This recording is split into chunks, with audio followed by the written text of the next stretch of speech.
Muy bien, chicos, vamos a arrancar con el estudio de la cinética química, una rama de la fisicoquímica que les será de gran utilidad cuando ustedes en un futuro vean farmacocinética y este apenas será un abrebocas en donde recibirán los conceptos básicos para que en un futuro pues tengan un mejor desenvolvimiento en esta rama tan importante para un químico farmacéutico.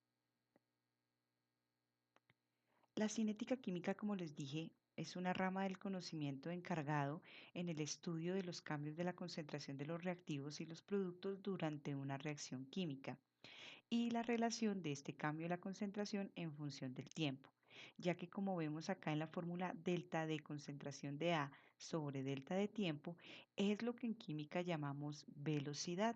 Si hacemos una analogía con cinética en física, recuerden que era la rama que se encargaba de estudiar los cambios de la velocidad, los cambios de ciertos parámetros en función del tiempo.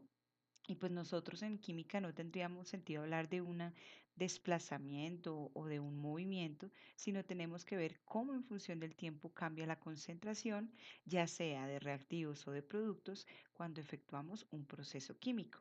Entonces vamos a familiarizarnos con esta ecuación porque nos va a permitir entonces hallar la velocidad con una connotación química, velocidad de una reacción.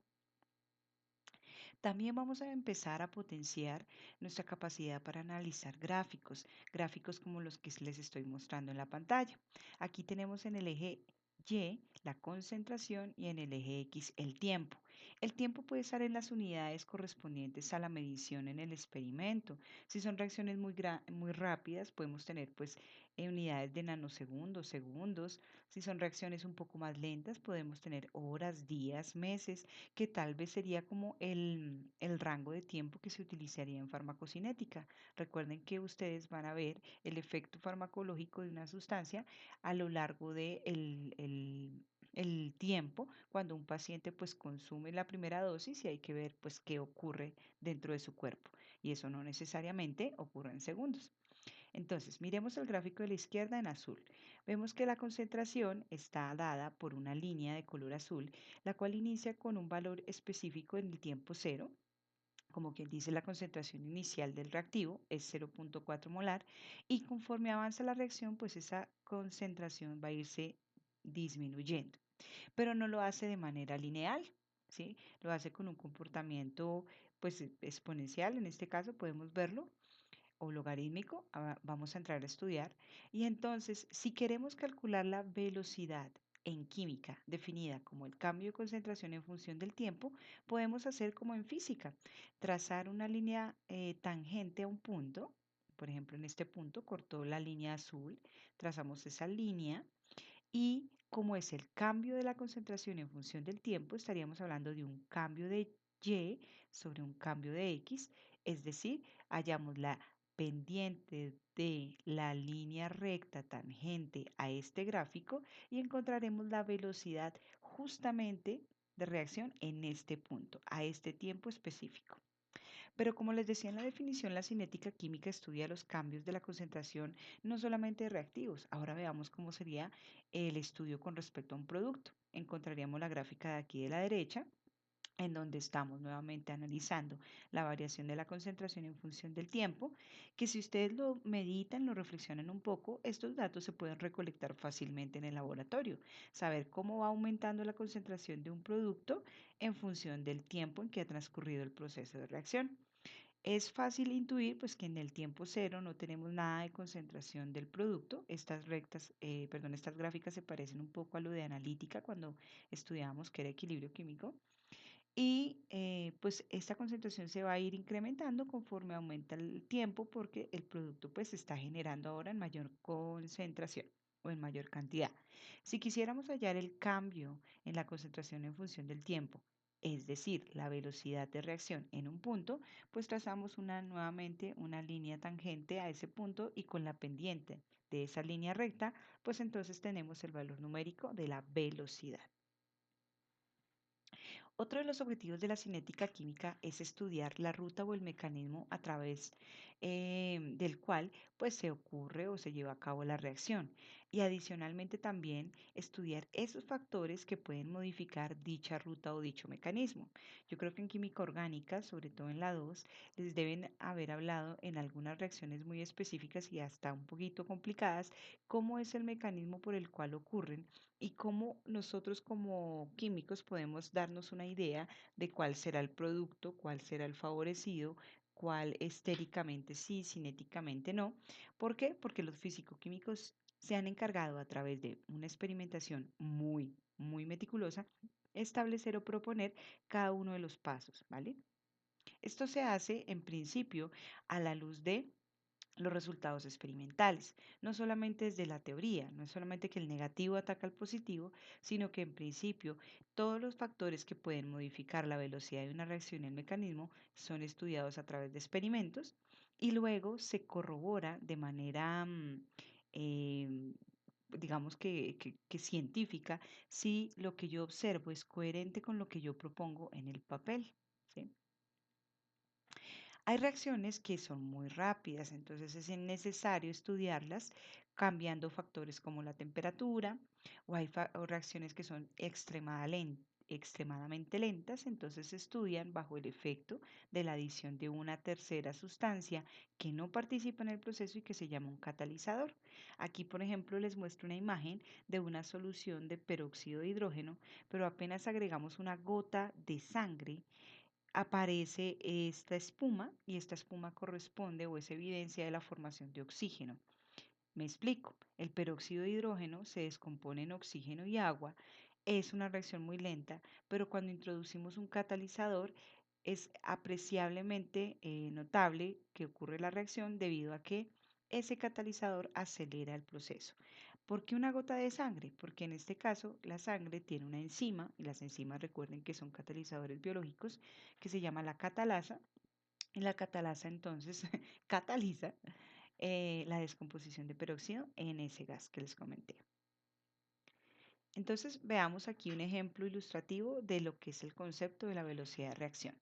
Arrancamos con un reactor en el tiempo cero que tiene una mol del componente A representado por estas esferas rojas y al comienzo no hay nada del compuesto B.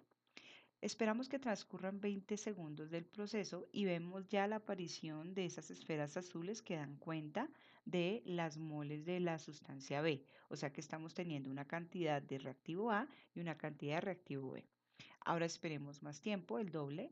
Han transcurrido 40 segundos y podemos notar que el número de bolitas o esferas rojas que representan a las moles del reactivo A han desaparecido, han menguado y han aumentado las de B. Con estas cantidades y con el intervalo de tiempo se puede calcular la velocidad.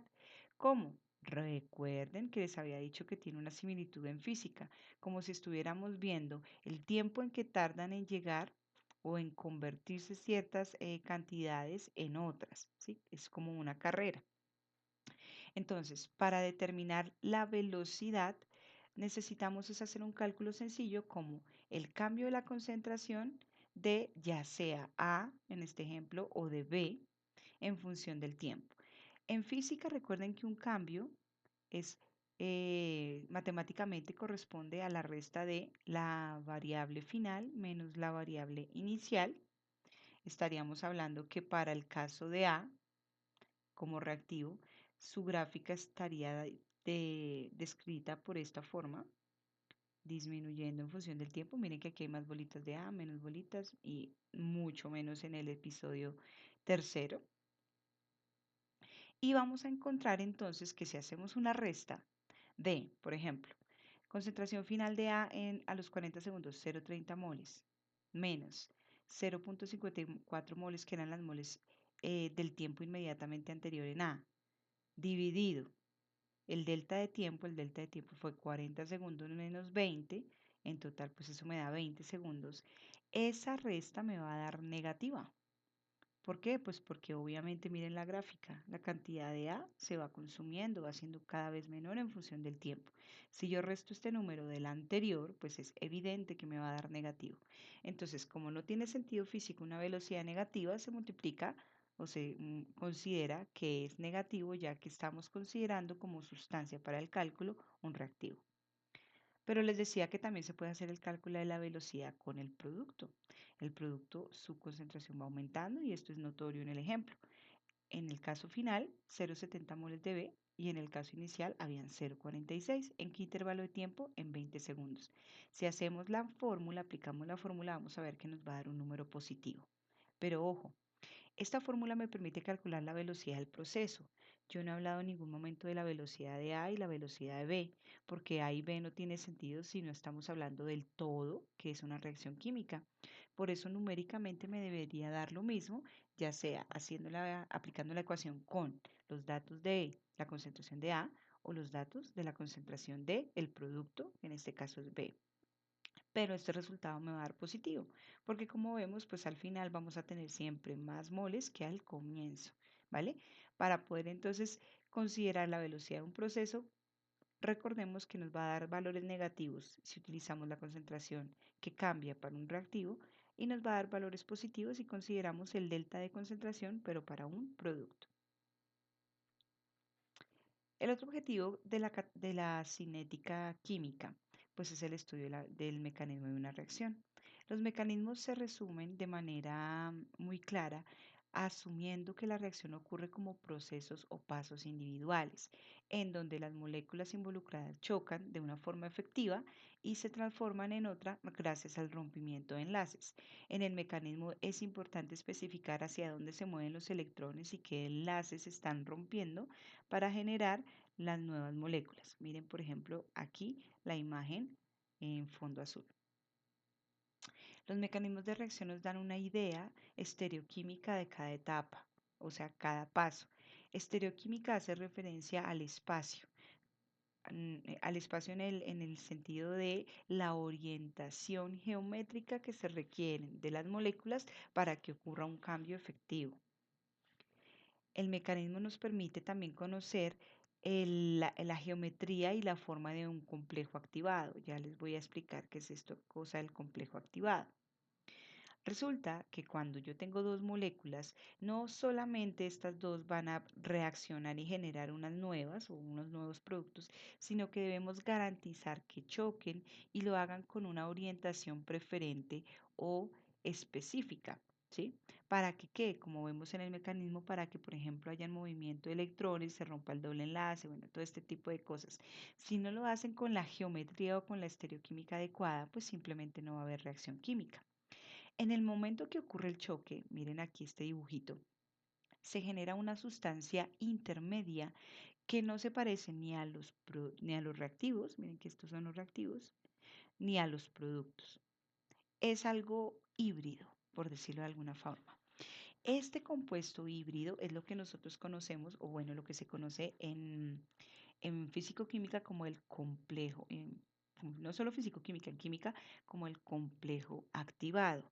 ¿Por qué? Porque tiene una alta energía, es altamente inestable, ya que no se sabe si vuelva a romperse aquí, por este lado, escindirse el enlace y regenerar nuevamente los reactivos, o definitivamente ocurre la reacomodación de las moléculas y el rompimiento es por este otro lado y ya genera los dos productos que son completamente diferentes, hablando de su naturaleza química, a las sustancias de partida.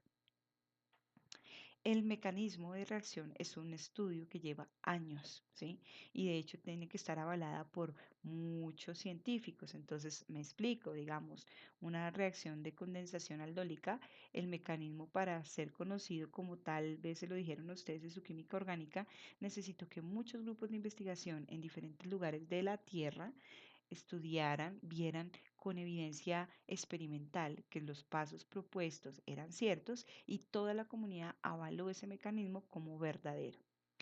Hoy en día todavía hay reacciones que no se saben cómo ocurren, ¿sí?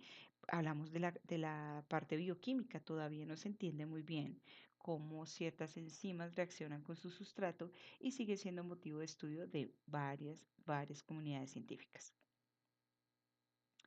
Ahora que les mencioné y les hice una abrebocas de qué es el complejo activado, pues entonces vamos a estudiar un poquito las implicaciones energéticas de la formación de dicho complejo activado.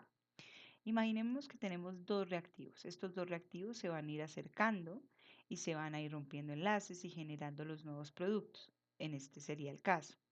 Nuevamente en el GIF, mientras voy charlando, dense cuenta que estos son los reactivos, son estructuralmente diferentes. Para que puedan formar los productos hay que tener una orientación preferencial, una forma, una ubicación específica, generar el acercamiento para que se rompan ciertos enlaces y se generen unos nuevos. Esto demanda entonces un consumo mínimo de energía, que está representado por la gráfica que coloco aquí en la parte inferior. Si graficamos la energía potencial del sistema versus el transcurso de la reacción, que podríamos pensar como si fuera algo de tiempo, en algunos textos de orgánica lo ponen como coordenadas de reacción. Pensemos en los reactivos. Otra vez el GIF, esta no. Pensemos en los reactivos, esta molécula y esta molécula. Ellos tienen un componente energético determinado. Esa energía, digamos, podemos llamarla entalpía, como quieran, ¿sí? Ya eso es estudio de la termodinámica. Tienen ese contenido.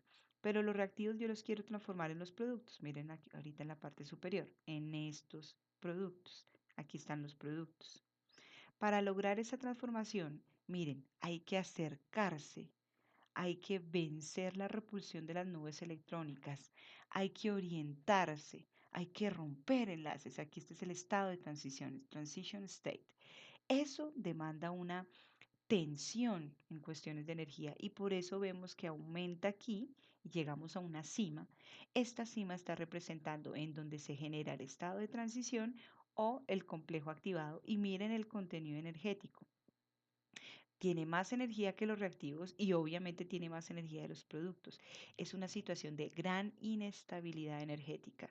Y como les expliqué anteriormente, estamos como en ese punto álgido en donde no se sabe si hay una pequeña variación y nuevamente se rompan los nuevos enlaces y prefiera la sustancia quedarse como los reactivos de partida o tiene ese pujoncito que permite definitivamente romper los enlaces viejos y generar la nueva sustancia. ¿Qué características tiene este estado de transición o este complejo activado? Es un intermediario entre dos especies, es demasiado inestable y tiene el mayor contenido energético que pueda tener cualquier sustancia. Aquí está mejor ejemplificado con esta imagen en donde queremos explicar cómo a partir de cloro diatómico gaseoso y hidrógeno gaseoso diatómico se forman dos moles de cloruro de hidrógeno. Son moléculas homonucleares, cloro con cloro, hidrógeno con hidrógeno. Sus interacciones pues son ya de enlaces covalentes apolares. Pero cuando yo quiero que estas dos moléculas reaccionen, pues necesito acercarlas de manera eficiente. Y miren cómo se representan los enlaces en un complejo activado. Son líneas sucesivas, no son líneas continuas, sino discontinuas, porque significa que en cualquier momento se puede romper el enlace cloro-hidrógeno, y pues obviamente regeneraría cloro-cloro, o sea, mis reactivos, o simplemente se rompería el enlace cloro-cloro-hidrógeno-hidrógeno, y esto ya me daría cuenta de por qué puedo formar esta molécula nueva del cloruro de hidrógeno. Esta parte intermedia es lo que llamamos el estado de transición. Muy, muy inestable. Y esa energía que se requiere para formar ese estado de transición, miren aquí esta gráfica, nuevamente volvemos con energía de potencial versus la coordenada de la reacción, es un bache, yo lo voy a llamar como un obstáculo. Hay que vencer esa barrera energética para que cualquier reacción química ocurra. Ojo, yo no les estoy hablando aquí que eso sea un proceso endotérmico o exotérmico. Eso hace parte del estudio de la termodinámica. Estamos en un nuevo capítulo que es la cinética. Y la cinética tiene que ver con qué tan rápido ocurre un proceso.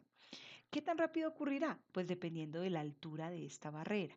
Esta barrera se conoce como energía de activación y se representa por una E mayúscula y una A como un subíndice, ¿sí? Esa energía de activación la tiene cualquier reacción química, independiente de su naturaleza endotérmica o exotérmica. Eso no importa. Siempre hay que vencer esta pequeña em, este pequeño obstáculo. Estos reactivos se quieren transformar en nitrógeno y dióxido de nitrógeno, listo. Pero para lograrlo deben formar el estado de transición en donde es una zona de alta inestabilidad que necesitó un consumo energético específico, pero luego vemos que si lo logran, podrán liberar esa energía. ¿Por qué la liberan? Porque miren que en el eje Y leo la energía y este valor energético es inferior al de los reactivos Y si la libera, pues estoy hablando de una reacción de carácter exotérmico. ¿Para qué? Para lograr formar los productos. Ahora bien, si los productos quisieran formar los reactivos, o sea, hablar de un proceso reversible, ellos necesitarían, imagínense este consumo de energía, hasta llegar al estado de transición, en donde como sí, como sa, como que sí me formo, no me formo, y luego sí regenero los reactivos. Aquí en este caso, la barrera energética, todo ese obstáculo que hay que vencer, corresponde a esta altura, que llamamos energía de activación inversa. Aquí yo les quiero hacer un símil con física. Si yo quiero trasladar esta esfera hasta este punto, pero hay un pequeño bache, no, una pequeña colina, pues uno sabe que si no existiera la colina, pues esta posición de la esfera inicial pues es mayor que la final, entonces por gravedad podría bajar. Pero eso no ocurre nunca, ¿sí? En las reacciones no.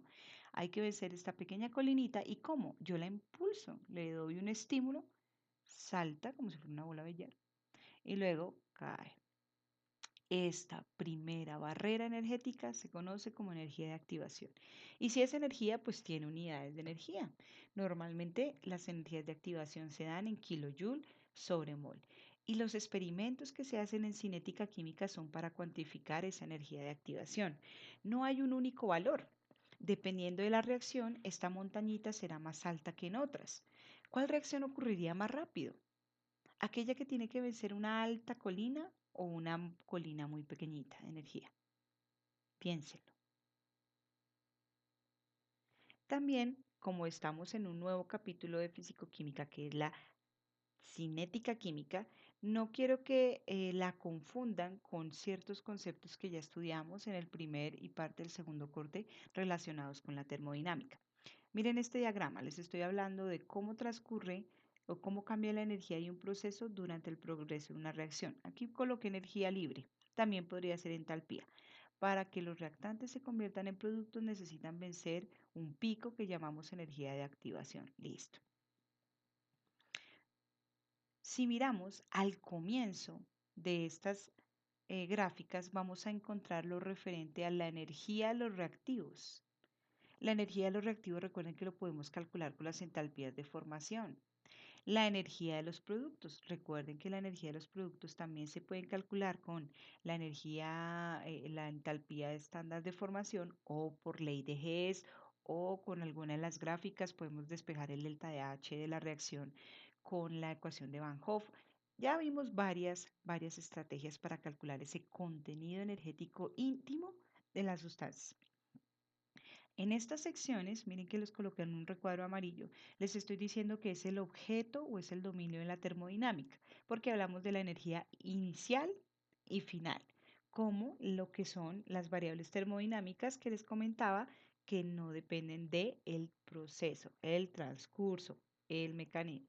Pero bueno, recuerden que la termodinámica nos dirá, mediante los signos del delta de H, el delta de S, que entropía, y el delta de G, si la reacción es espontánea o no, basada únicamente en las condiciones iniciales y finales, es decir, las propiedades de productos y reactivos. Esto ya lo sabemos. Cuando pensemos en termodinámica, la termodinámica solamente medirá si el proceso es espontáneo o no es espontáneo, pero jamás me va a decir si es rápido o si es lento. Ese no es el objeto de la termodinámica. Si yo quiero hablar de que una reacción es rápida o lenta, tengo que hacer uso de mis conocimientos de cinética. ¿Y qué hace que una reacción sea rápida o lenta? Pues ya les acabé de explicar la altura, ¿sí? De este obstáculo, esta barrera energética que se llama energía de activación. ¿Que quién la estudia? La cinética, no la termodinámica, ¿vale? Por eso es que la cinética se encarga como de todo el estudio de la parte intermedia, de los mecanismos, de proponer, de cómo A se convierte en B, cómo lo logra. Pero recuerden que siempre por algo llamamos las leyes de la termodinámica. La termodinámica manda con respecto a la cinética. Si la termodinámica nos dice que un proceso no es espontáneo, la cinética no tiene nada que hacer ahí. Si no ocurre, no ocurre, ¿vale? Eso es algo que deben tener muy presente. También les decía que la cinética química estudia qué parámetros afectan la velocidad de las reacciones. Y para eso me gustaría que vieran el video, aquí está la dirección, pero yo ya les dejé ese video incluido en el aula virtual, ¿vale? Es un video en el aula virtual en la sección de cinética química, es un videíto de charlas TED, lo más de bonito. Ahí vamos a encontrar que los parámetros principales que alteran la velocidad son los siguientes. La concentración de los reactivos, representados por este símbolo. La temperatura a la cual se lleva la reacción. Y aquí les pido el favor que no piensen en naturaleza endotérmica y exotérmica. Eso es objeto de la termodinámica. Estamos en un nuevo capítulo. Otro factor que determina qué tan rápido ocurre una reacción es el estado físico de los reactivos, estado de la materia, sólido, líquido, gas, y si es sólido, si es en polvo, si es en tabletas, si es em, en un aglomerado, etc. Y eso se conoce con el nombre de área superficial, representado, miren, con este símbolo aquí. También otro parámetro que me determina qué tan rápido ocurre una reacción es la presencia de una sustancia foránea que llamamos catalizador, representado acá con este simbolito. Y hay otros parámetros como por ejemplo el tipo de disolvente. Si yo voy a hacer una reacción en disolución acuosa, el agua debe tener un efecto sobre la velocidad. Si yo voy a hacer una reacción, por ejemplo, ya no en agua, sino en etanol, el etanol debe cambiar el mecanismo de reacción y por ende debe cambiar la velocidad del proceso. Esto de pronto les suena un poquito en química orgánica cuando ustedes estudiaron los tipos de sustituciones, porque hay sustituciones que se ven favorecidas por el tipo de solvente. Otro parámetro sería si yo estoy involucrando una reacción en fase gaseosa. ¿Por qué? No es tan fácil manejarle la concentración a los gases, pero sí la presión. Si yo aumento la presión, pues generaré un cambio en la velocidad. Y adicionalmente, si yo hago reacciones en el estado sólido, ¿cómo así reacciones en estado sólido? Si yo puedo mezclar dos sólidos y ponerlos a fundir y facilitar que entren en contacto y generen una nueva sustancia.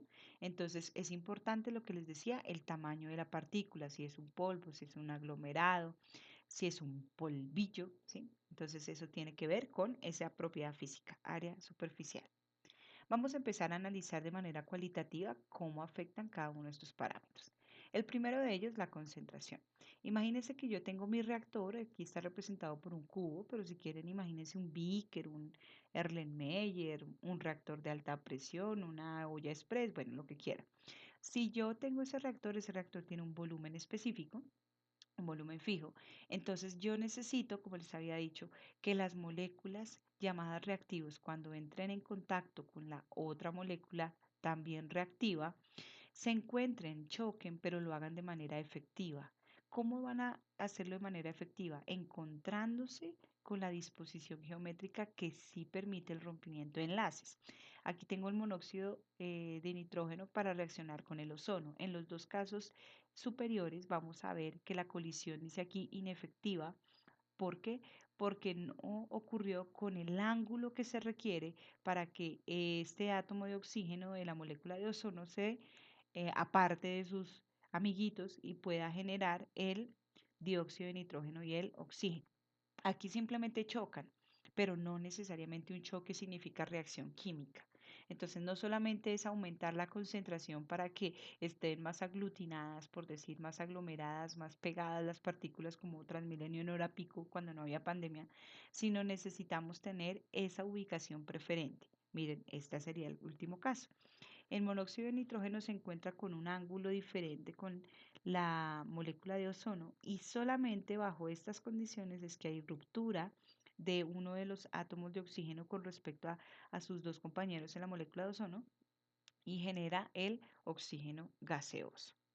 Ahora, si hablamos de gases, es decir, una reacción con solamente reactivos gaseosos, pues recuerden que la concentración yo la puedo manipular disminuyendo el volumen del reactor. Si disminuyo el volumen, aumenta la presión y al aumentar la presión puedo garantizar que el número de choques aumente y en eso pues incrementa la probabilidad que entre esos choques uno sea una colisión efectiva.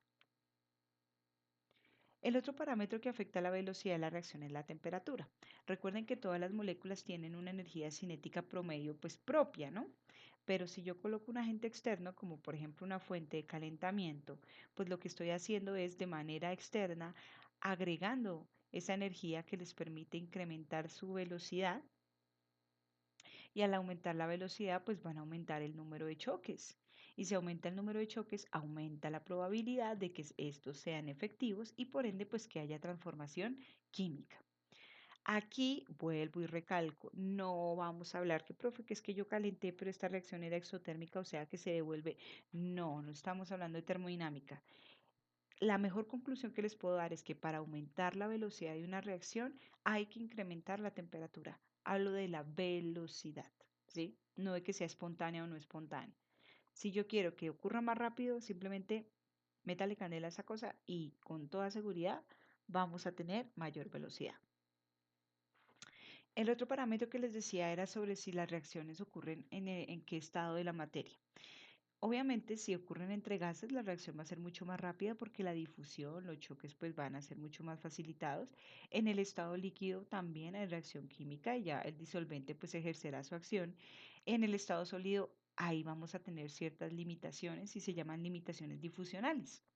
En la clase de relacionada con presión osmótica les hablaba de qué es la difusión, el movimiento de partículas desde un lugar de mayor concentración a uno de menor, pero en el estado sólido es muy difícil que las partículas se difundan, pues precisamente porque tienen unas posiciones rigurosamente estrictas, entonces ahí va a verse dificultado el proceso. ¿Cómo hace un químico para mejorar esa reactividad? Pues imaginémonos, por eso traje este GIF, ¿sí?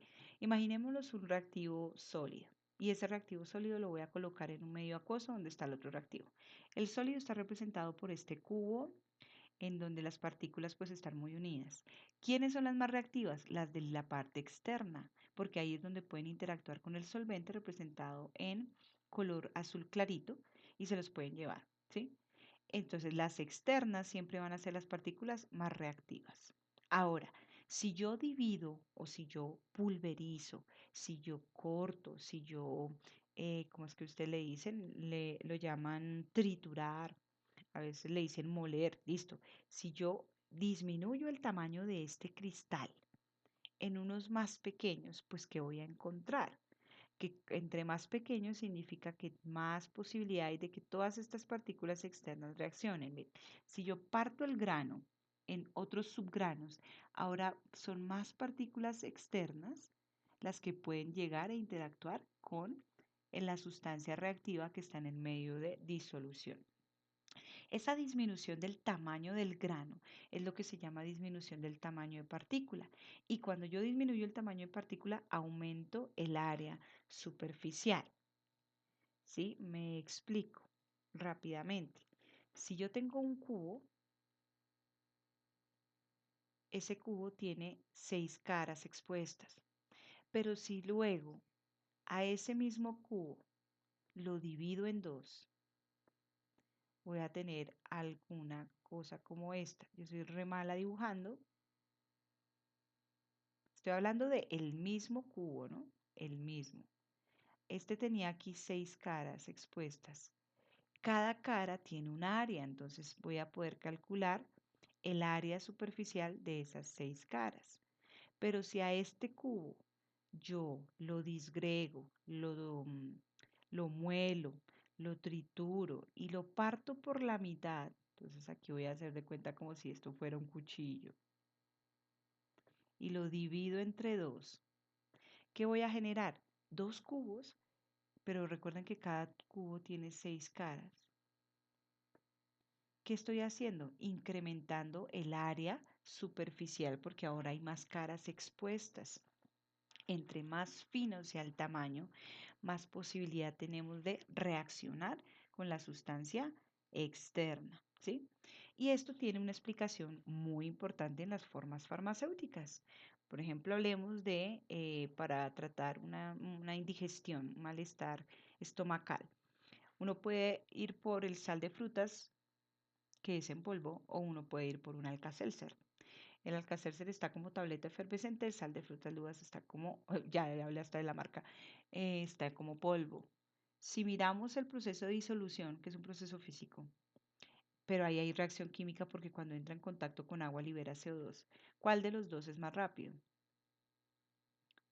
Yo creo que ustedes se inclinan por esta posibilidad en el lado derecho. ¿Por qué? Porque la tableta, uno se da cuenta que al final siempre queda una parte sin disolver. Si tú no agitas, ¿no? Obviamente estoy hablando que no haya agitación, no haya parámetro externo adicional. Entonces, es importante que aquí hay más área superficial porque las partículas más pequeñas tienen más caras que exponer al entorno que acá, ¿vale?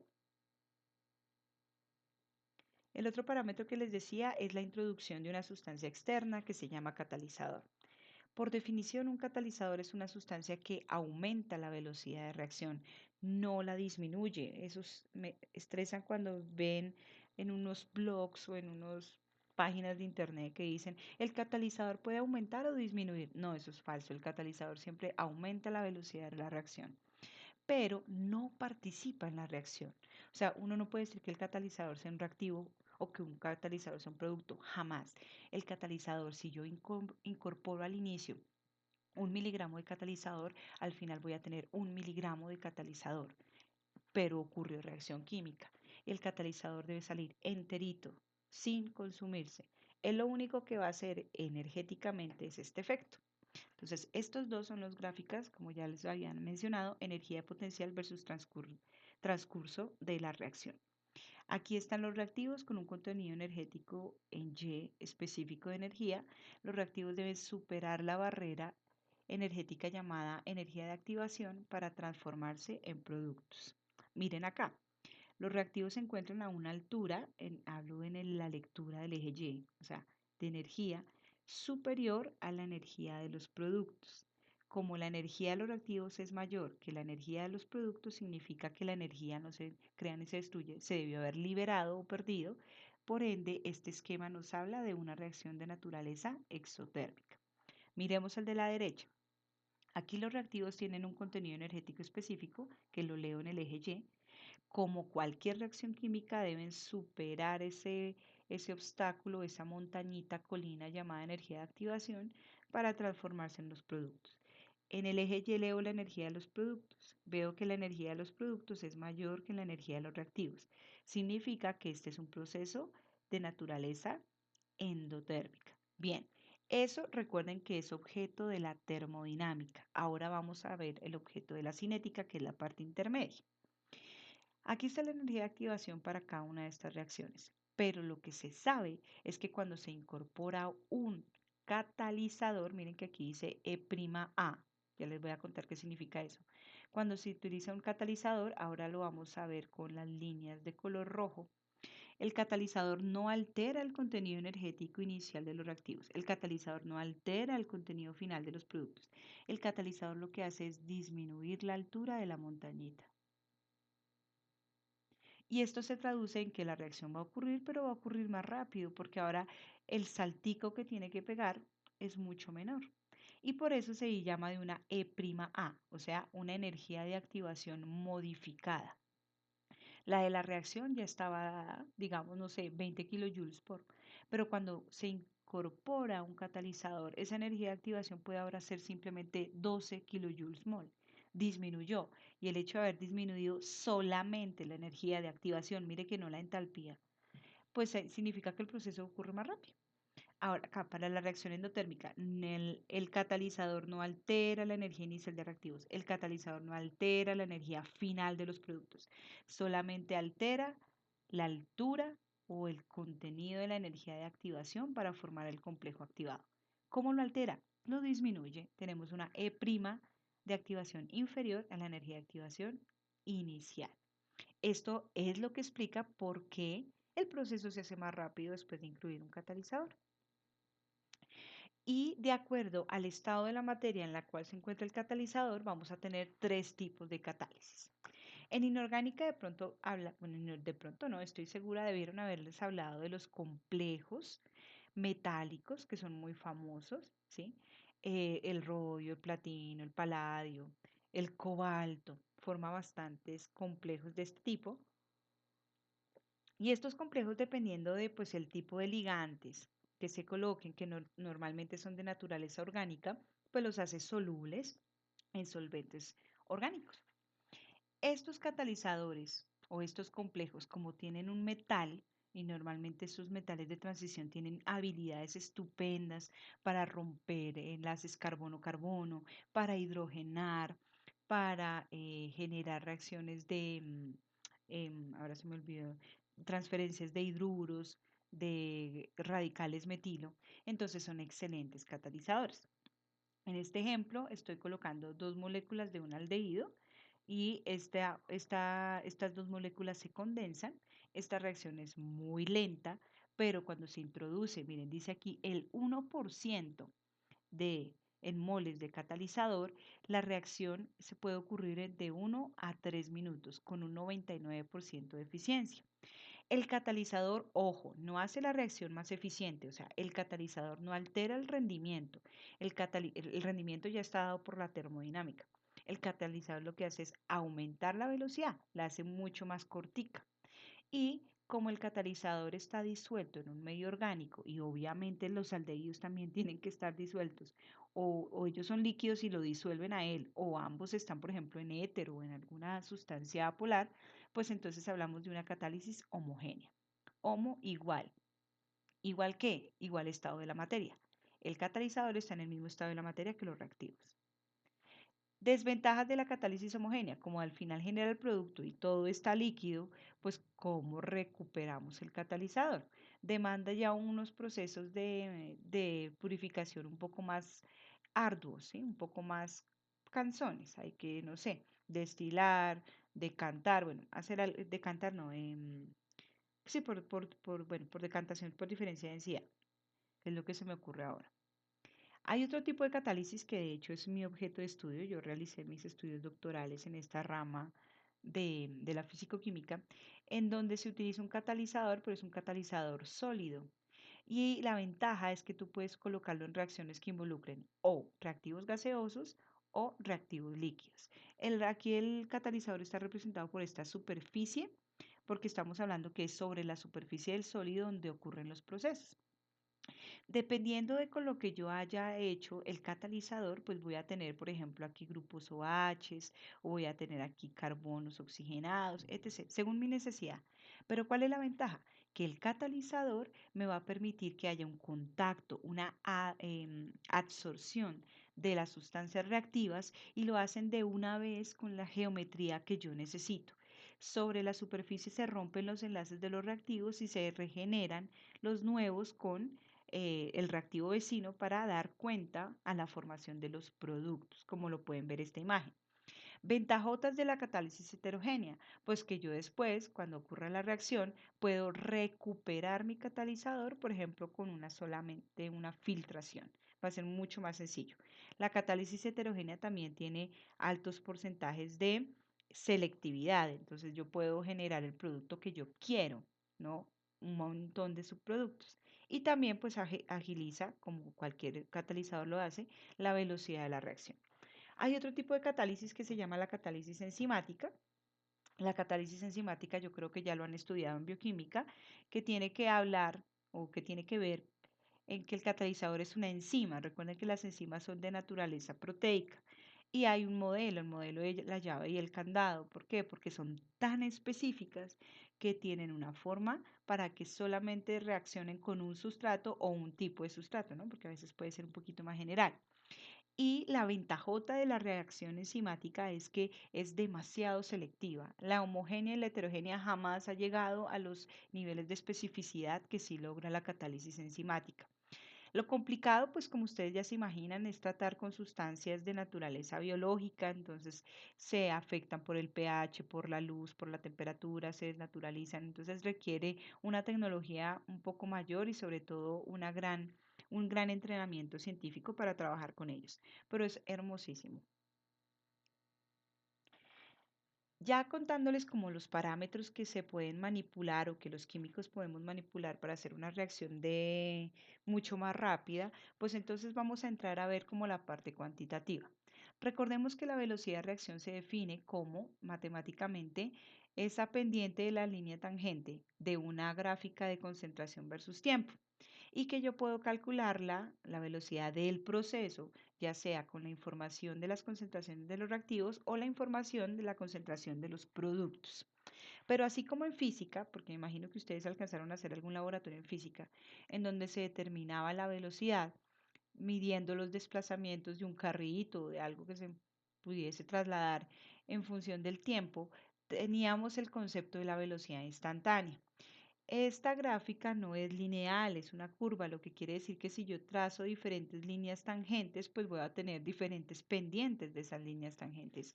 Y esa pendiente pues va a ser la velocidad. En cierto punto, si yo trace aquí, aquí no sería 600, yo creo que sería como 60. En 60 segundos yo trazo mi línea tangente, entonces, trun, hallo la pendiente y esa pendiente me hablará de la velocidad instantánea del proceso en 60 segundos. Ahora, ¿qué pasa si lo quiero hacer en 600? Trazo mi línea tangente en 600 segundos. Miren que ya la caída no es tan marcada y eso significa que la velocidad pues no es tan grande como al inicio. La velocidad va a ser menor. ¿Por qué? Pues justamente por los parámetros que acabamos de estudiar. Al comienzo tengo gran cantidad de concentración de reactivos. A mayor concentración, mayor velocidad. Por eso esta recta tiene mayor pendiente. En cambio, cuando ya ha transcurrido un tiempito, pues hay menos reactivos. Miren el orden en el eje Y. Tengo menos concentración y a menor concentración, menor velocidad de reacción. Por eso aquí la pendiente va a ser menor. Y esto es como una reacción, como una relación de pareja. Al comienzo, cuando se encuentran novio y novia o mm, arrocito en bajo y arrocito en bajo, pues al comienzo quieren todo, ¿sí? Tienen todas las ganas, está toda la concentración ahí. Todo el tiempo quieren estar juntos, hacer cosas juntos, hablar todo el tiempo, bueno, lo van logrando. Ya conforme pasa el tiempo en la reacción, pues ya como que no hace tanta falta llamarlo, ni verlo o verla, ya como que, sí, porque hemos disminuido esa concentración, se han disminuido las ganas. Entonces, esto es bueno hacer la analogía porque siempre la velocidad no va a tener un mismo valor. De pronto yo puedo hallar algo que se llama una velocidad promedio, pero tiene la tendencia, va disminuyendo la velocidad conforme transcurre el proceso. Entonces, de eso se trata toda esta parte de cinética. Ustedes van a empezar a recibir tablitas como la que les estoy mostrando acá, en donde les voy a decir, bueno, para la reacción en mención se midió en función del tiempo la concentración de. Entonces les puedo dar la concentración del reactivo, en este caso estoy hablando de una reacción de descomposición de peróxido de hidrógeno que ya les había mencionado. Se descompone en agua y en oxígeno. Les puedo dar la concentración del reactivo o también les puedo dar la concentración de los productos en un intervalo de tiempo. ¿Para qué? Para calcular la velocidad de la reacción, porque recuerden que esa es la intención, digamos, fundamental de la cinética química. Entonces, si yo quiero medir la velocidad, lo puedo hacer, recuerden, me debe dar el mismo número, ya sea usando el reactivo o usando los productos. Empecemos con el reactivo, el peróxido de hidrógeno. Voy a calcular la velocidad de desaparición, también lo van a encontrar en algunos textos como velocidad de consumo, velocidad ¿de qué más es? Bueno, no sé si de desaparición o de consumo, de transformación de peróxido. Aplico la formulita mágica, tengo que hallar el delta de concentración en función del tiempo, miro mi tablita, entonces concentración final menos concentración inicial, la de peróxido es 1,72, la inicial 2,32 molar, en el intervalo de tiempo 400 menos 0, pues 400 segundos. Do the math, hago las matemáticas y ese resultado me da menos 0,0015 molar por segundo. Recuerden que el menos está diciéndonos aquí que estamos hablando del reactivo. El reactivo se va consumiendo conforme transcurre la reacción. Pero yo quiero entonces, numéricamente me debería dar lo mismo, utilizar ahora los datos, pero del agua. El agua es un producto. Entonces, velocidad de formación de agua. Aplico la fórmula mágica, busco en la tabla concentración final menos concentración inicial, 0,60 menos 0 molar en el mismo intervalo de tiempo. Hago el cociente y obtengo 0,0015 molar por segundo.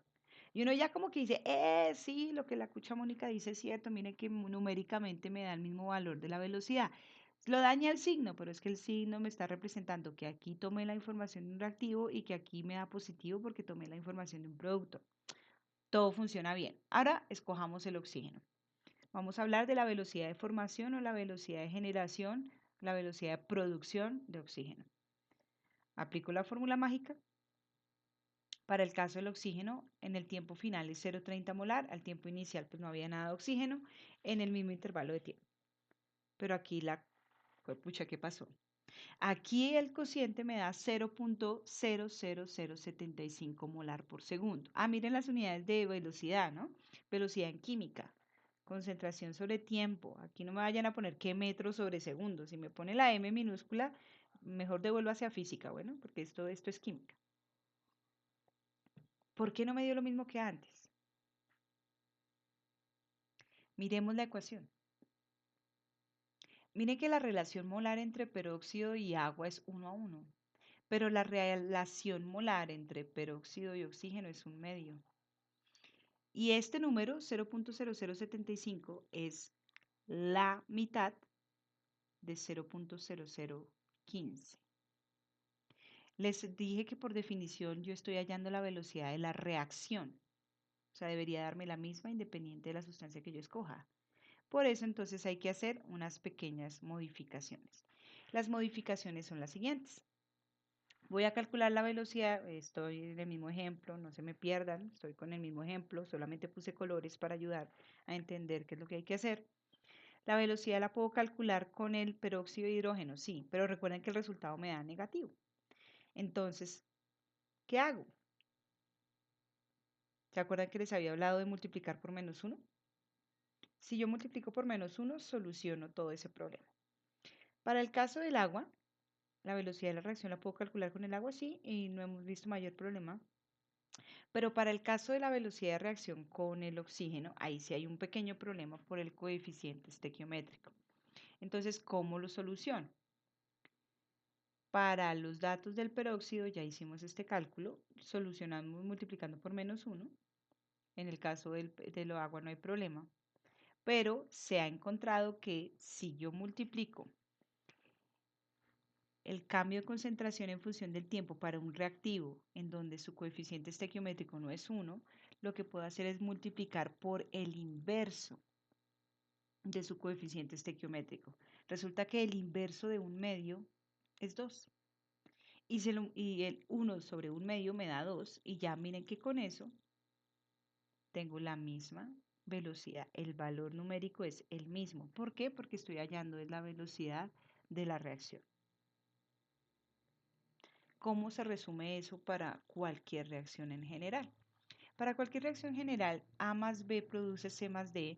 Hay que considerar los coeficientes estequiométricos porque no siempre son la unidad. Yo puedo calcular la velocidad de la reacción si utilizo los reactivos. Como los reactivos van dando concentraciones, delta de concentraciones negativos, pues lo multiplico por -1.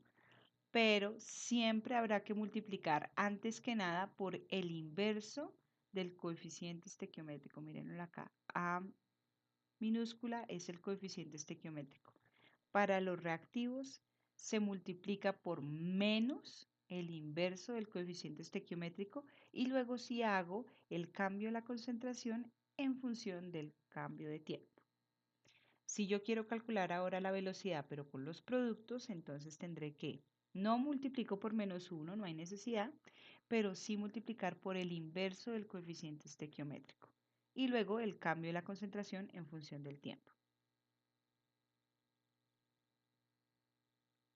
Ahora, ustedes me dirán, si la reacción es 4 moles de amoníaco más 5 moles de oxígeno para producir 4 moles de monóxido de nitrógeno y 6 moles de agua, todo en fase gaseosa, ¿cómo se haría el cálculo? ¿De qué? De la velocidad. Profe, no me está dando datos de concentración ni de tiempo. Muy bien, tienen toda la razón. Pero quiero que primero me planteen cuál sería la ecuación útil para hallar la velocidad del proceso. Digamos que yo quedé traumatizada con analítica y el amoníaco me llamó la atención. Si yo quiero calcular la velocidad con el amoníaco, entonces me queda -1/4 el cambio en la concentración de amoníaco en función del tiempo. Digamos que a mí me encanta el agua, tomo mucha agua, voy a calcular la velocidad de la reacción con los datos del agua, entonces sería el inverso del coeficiente estequiométrico, ahí no hay necesidad de multiplicar por -1, por el cambio en la concentración de agua en función del tiempo. Esa es la fórmula más general que les puedo dar hasta el momento para calcular una velocidad de una reacción, siempre y cuando sean dadas las concentraciones de productos o de reactivos en un intervalo específico de tiempo. Y la pregunta que le surgiría o me surgiría a mí, no sé, es como, ¿y de dónde salen esas tablas? ¿De dónde salen esos datos de concentración versus tiempo para que yo pueda aplicar la formulita mágica y hallar la velocidad? ¿De dónde salen estas tablas? Entonces, miremoslo así. El tiempo, pues ya sabemos que eso se puede medir con un cronómetro. Uno empieza a mezclar en un reactor. En este caso estoy hablándoles de la reacción de bromo molecular. El bromo es un gas, sí, pero también el bromo se puede encontrar como líquido. Recuerden el caso del yodo. El yodo es un gas, yodo diatómico, pero el yodo también lo puedo encontrar como un sólido. El bromo como líquido tiene un color rojizo, como un anaranjado rojizo intenso. El bromo lo hago reaccionar con ácido fórmico, un ácido débil, recuerden, para producir 2 moles de ácido, bueno, sí, es estacoso, ácido bromhídrico más un gas. Se vería entonces un burbujeo en esa reacción, dióxido de carbono. Si mi idea es calcular la velocidad media, ¿qué es la velocidad media? Es la velocidad que yo puedo calcular en intervalos de tiempo con las concentraciones que están en ese tiempo, porque recuerden que yo puedo calcular una velocidad instantánea o una velocidad por intervalos y eso se llama velocidad promedio, velocidad media.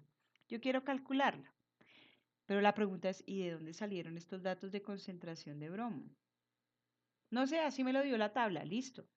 Pero pensemos en el laboratorio, porque ustedes, mis futuros químicos farmacéuticos, van a ir a hacer experimentación, ¿sí? No hablo de físico-química, hablo de su quehacer profesional, lo necesitan. ¿Cómo se consiguen estos datos de concentración de una sustancia a lo largo del tiempo? Para eso vienen entonces los métodos analíticos instrumentales, que son el objeto de estudio de su asignatura que verán por allá en sexto semestre y luego otra, cuando vean cromatografía.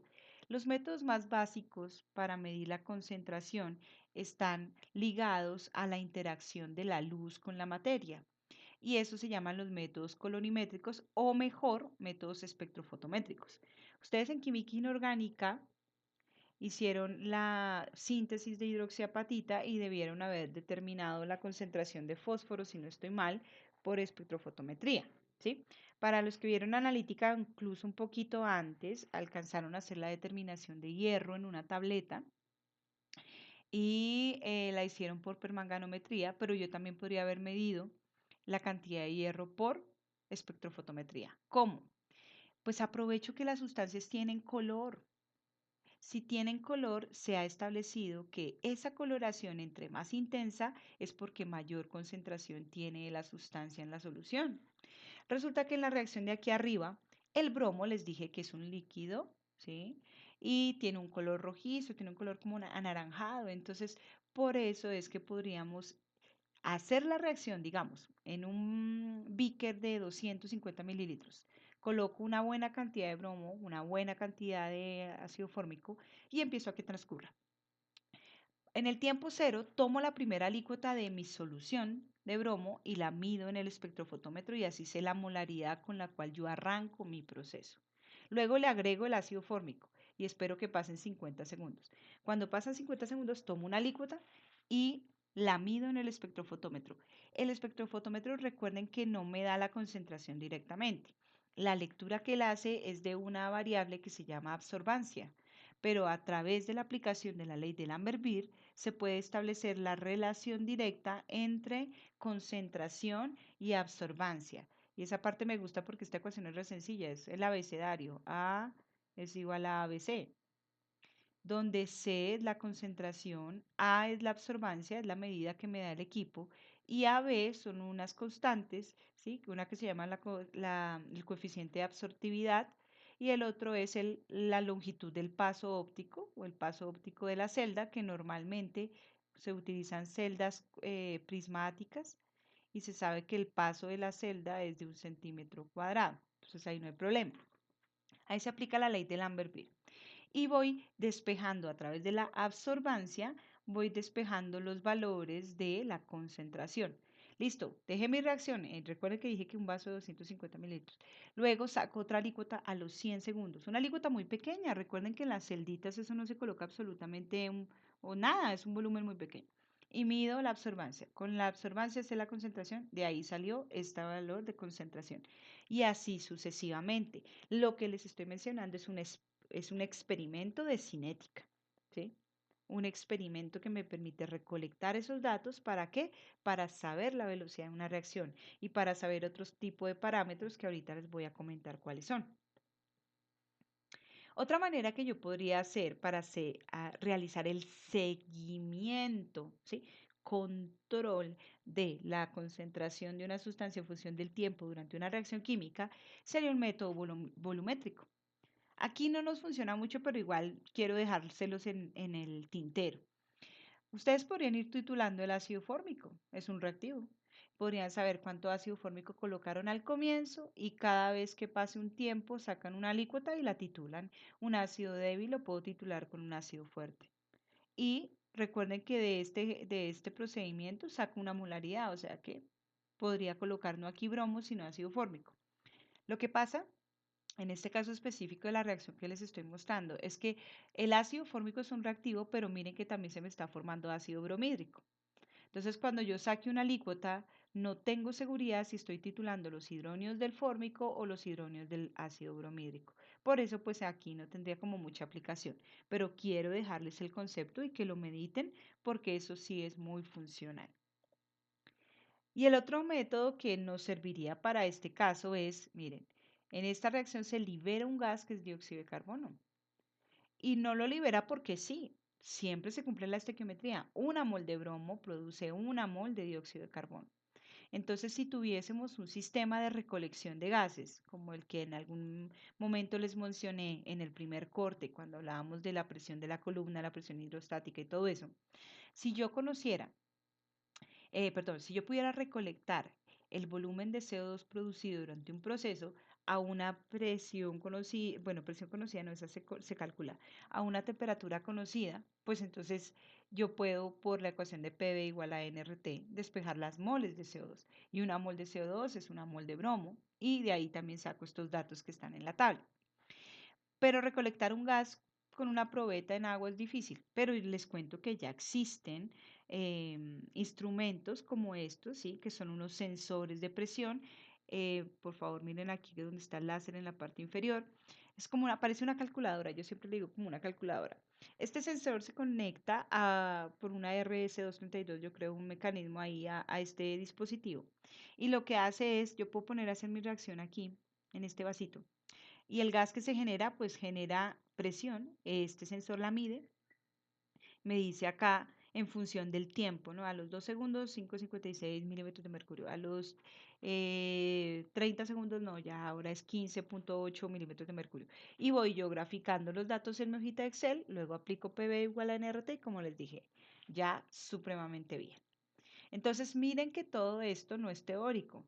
La cinética química tiene un gran componente experimental. Así como les dije que propone un mecanismo con base en los experimentos, pues obviamente para proponer cómo se calcula la energía de activación u otras cosas que ahorita vamos a ver, pues necesitamos ir al laboratorio. Esto no es teórico, ¿vale?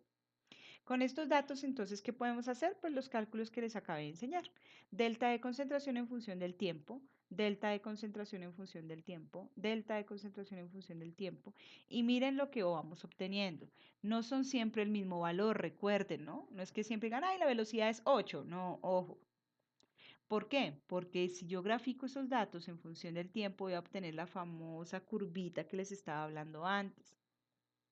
Aquí estamos midiendo es una velocidad media, pero la tendencia siempre es la misma. Al comienzo, cuando tengo una alta concentración de productos, perdón, de reactivos, la velocidad es mayor. Aquí, como ya me comí la materia prima, pues la velocidad va a ser más lenta.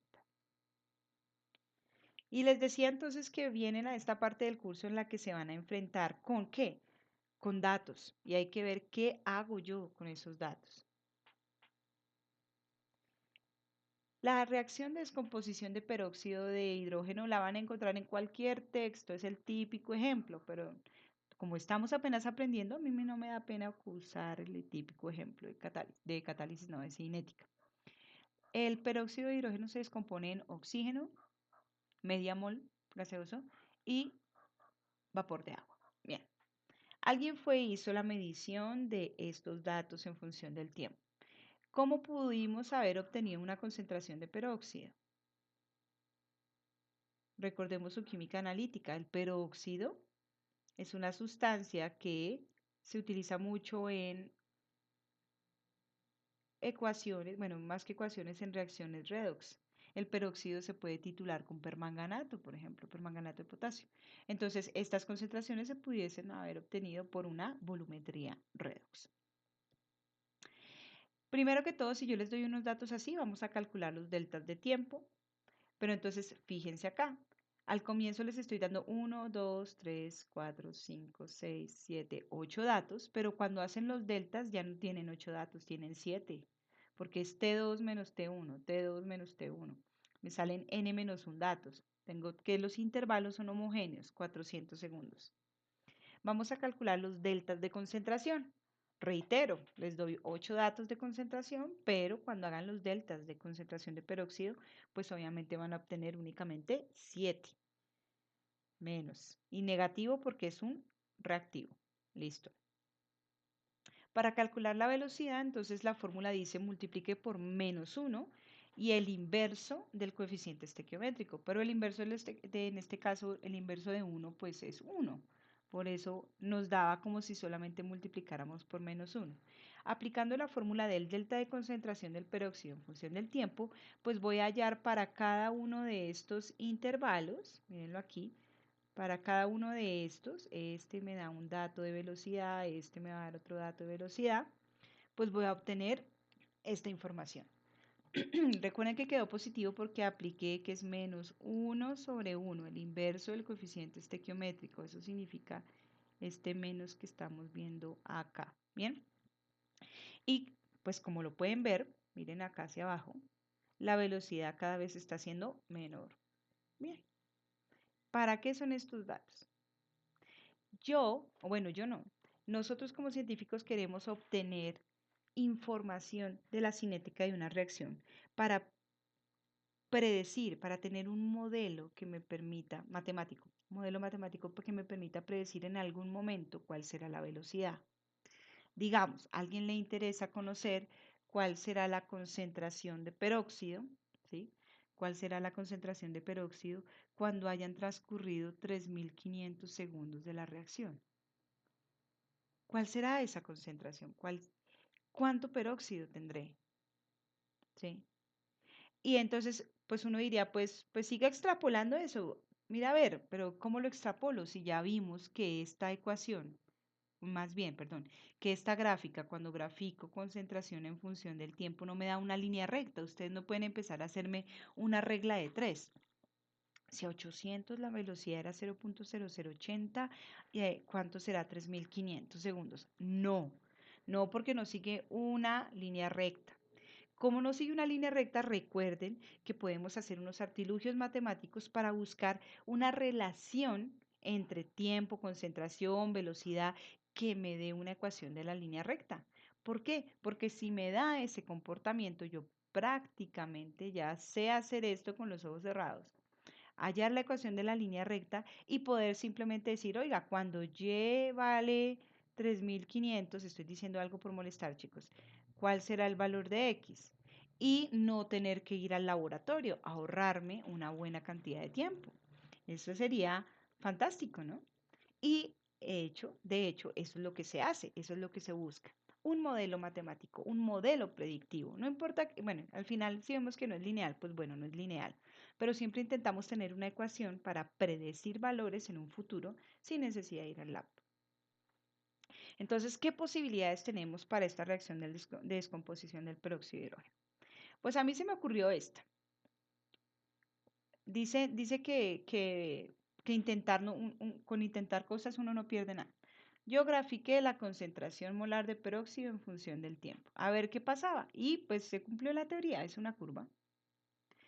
Aunque le digo a Excel que me trace la ecuación de la línea recta, pues Excel me dice, listo, yo lo hago porque Excel hace caso, pero Excel dice que el coeficiente de correlación lineal es 0,9313.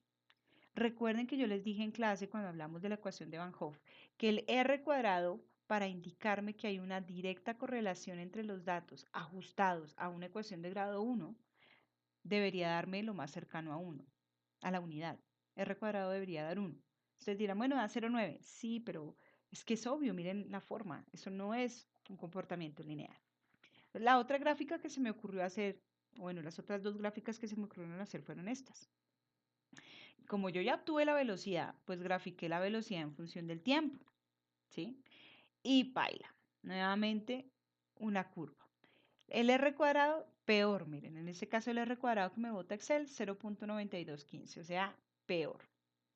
Y me dio por jugar y entonces la otra gráfica que yo hice fue velocidad del proceso versus la concentración de peróxido.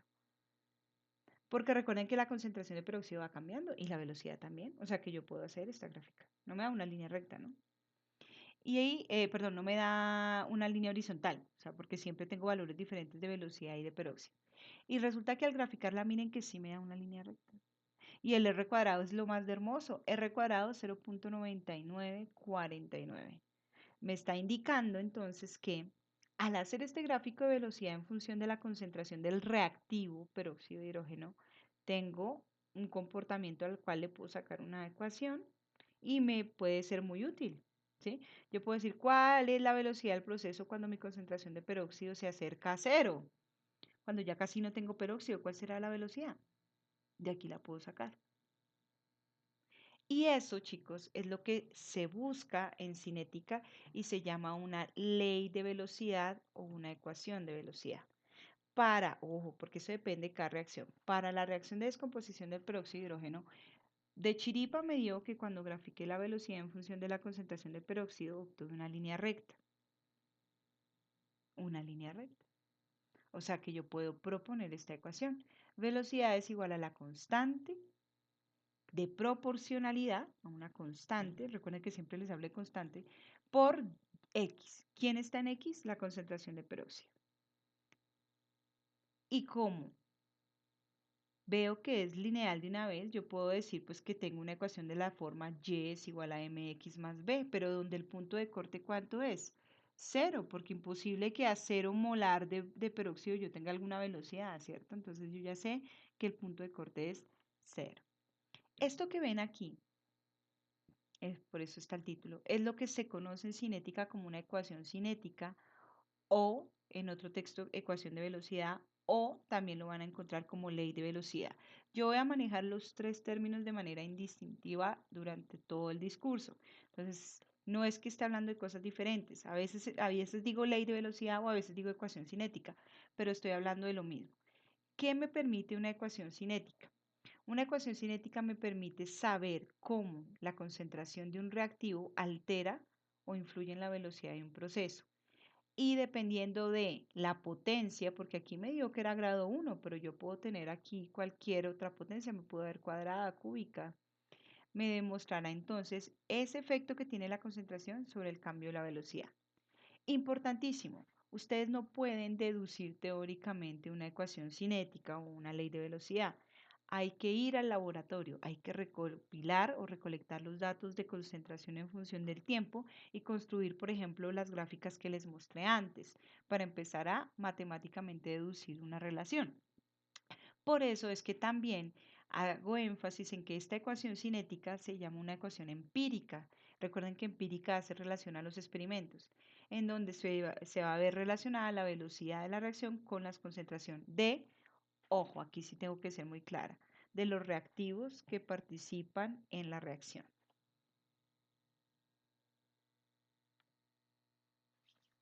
Entonces, miren, de manera muy general, tomé como ejemplo en la descomposición del peróxido, pero ahora les voy a hablar de otro tipo de reacción mucho más general.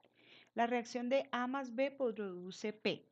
A y B son los reactivos, P está representando los productos. Si yo quisiera saber la velocidad con la cual ocurre un proceso de este tipo, pues cuento con varias estrategias. La primera de ellas ya se las enseñé.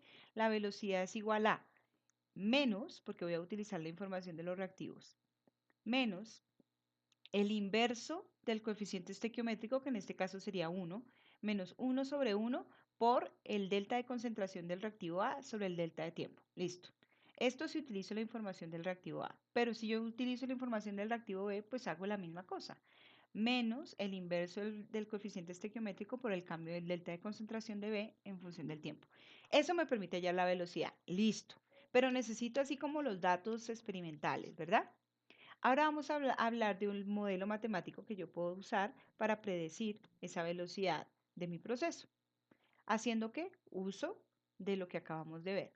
La ecuación cinética, ley de velocidad o ecuación empírica de la velocidad. Esta ecuación empírica de la velocidad entonces va a ser una función matemática de la concentración. ¿Pero de quién? Ahí viene la norma. Solamente se utiliza a los reactivos, la concentración de los reactivos de A y de B. No se utiliza la concentración de los productos. Por eso yo podría plantear de manera inicial, ¿sí? Inicial, como intuitiva, cuál sería la ley de velocidad para ese proceso A más B produce P. Como solamente me puedo fijar en la concentración de de los reactivos, ¿en cuántos reactivos hay? Dos. Entonces voy a ver concentración del reactivo A, concentración del reactivo B. Voy a hallar la velocidad de la reacción. La ecuación tiene sentido si introduzco una constante de proporcionalidad. Entonces, igual a K. Y les dije que no necesariamente siempre me va a dar una ecuación de grado 1, sino que esa concentración de los reactivos estará elevado a algún exponente. Ese exponente puede ser 1 o puede no serlo.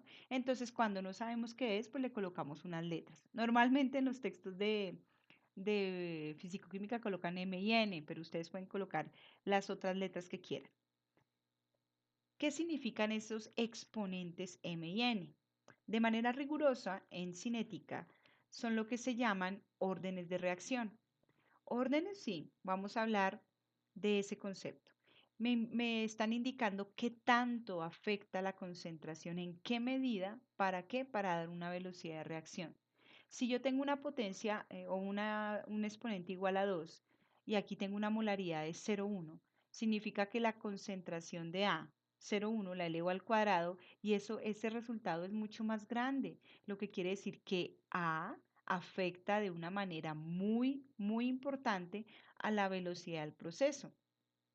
O yo puedo tener que la concentración del reactivo B, por ejemplo, la potencia es negativa, significaría que ya no me afecta tanto en el proceso, la velocidad del proceso la puede hacer más rápido o más lento. Pues en ese caso, si es una potencia negativa, pues estaría diciendo que es lento, ¿no? Entonces, por eso es tan importante establecer la ley de velocidad para entender cómo A y cómo B afectan finalmente mi proceso.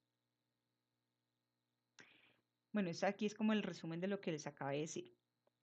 M y N se leen de la siguiente manera, muy gomelas, se llaman órdenes parciales. ¿Por qué parciales? Porque no ve que si yo tengo dos o más productos, cada uno de ellos tendrá su potencia y no necesariamente numéricamente M coincide con N. Entonces es importante discriminar y se lee de la siguiente manera. La velocidad de la reacción es igual a la constante por la concentración del reactivo A elevado a su orden parcial M multiplicado por la concentración del reactivo B elevado a su orden parcial N.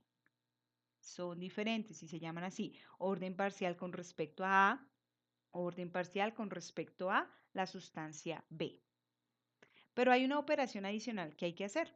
Cuando se suman los valores numéricos de M y N, se tiene lo que se llama orden global u orden total de la reacción. Entonces, ya no solamente hablamos del orden con respecto al reactivo A o el orden con respecto al reactivo B, sino que hablamos de la velocidad del proceso como tal y decimos, esta reacción es de orden global 8. ¿8? ¿De dónde salió un 8?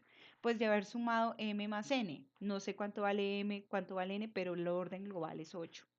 Importante aquí, no se los mencioné. M y N no son números enteros y M y N no tienen nada que ver con el coeficiente estequiométrico de la reacción. Les pido que por favor recalquen acá, van a ver si le pone el amarillo, creo que, no sé, el rojo, que vean aquí en la reacción que el coeficiente estequiométrico de A es 1 y el coeficiente estequiométrico de B es 1. Si M tuviera algo que ver con el 1, pues yo simplemente les hubiese puesto de una vez 1. Si el orden parcial con respecto a la sustancia B fuera 1, pues yo de una vez ya les habría escrito 1, pero no tiene nada que ver con la estequiometría. Por ejemplo, M me puede equivaler a 3 cuartos y N puede ser igual a -1/2. Tampoco estoy diciendo que tengan que tener números enteros como m y n. Yo puedo tener, por eso puse aquí abajo, números racionales. Recuerden que los números racionales involucran a los números enteros, a los números, a los fraccionarios, a los números negativos, a los números positivos. Entonces, por eso puedo tener como infinidad de posibilidades.